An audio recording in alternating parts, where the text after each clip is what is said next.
नमस्कार भावांनो. भावांनो आता ना आपला कोणतं भाऊ इथं गोडाऊनला आलेला आहे सामान घ्यायला, पण ना त्याला ना कुलपाची कोणती चावी ना तेच माहित नाही भाई.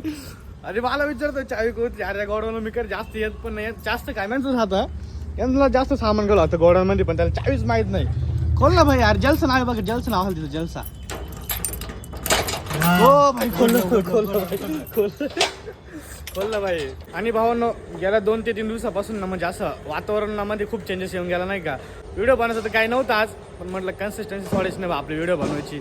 आज ना म्हणजे काल पाऊस पण झालेला, थोडं मन झालं होतं आज म्हटलं आपलं धन्नूला धुवून आणायचा, कारण धन्नूचे हाल पण लय बेकार झालेलं आहे. काय पूर्ण भरलेली नाही का गाडी. पण कधी धुतली होती मी, एक महिना झाला असेल तेव्हा धुतली होती. त्याच्यानंतर आता प्लॅन चालू होता, पण पाऊस पण असा पॉईंटला पाऊस पडतोय ना, त्यामुळे काय थांबूनच घेतला आपण. याचं तोंड बघा भावांनो, म्हणजे ना हा कधीच सकाळी ड्युटी येत नाही का.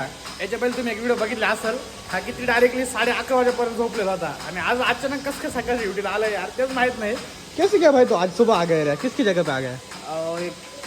क्या बोलते किरीस भाई की जगह में आया है आज भाई, उसका नींद नहीं हो रहा था इसलिए उसकी जगह में आया है. हा भाई ड्युटी माहिती कशी चेंज केलेली आहे.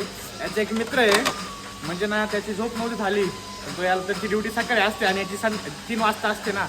तर मग तो याला बोलला भाई जाय माझ्या जागेवरती नाही का, मला आज काही माझी झोप पूर्ण झालेली नाही. त्याच्या जागेवरती हा आला. असा भाईचारा पाहिजेत भाई, असं भाईचारा फक्त तुम्हाला मित्रामध्ये तर बघायला भेटणार, असं मुलींमध्ये नाही. 3 वाजले आहे आणि आमचा घरी जायचा टाइम झालेला आहे, पण सध्या आता पाऊस पण सुरू झालेला आहे.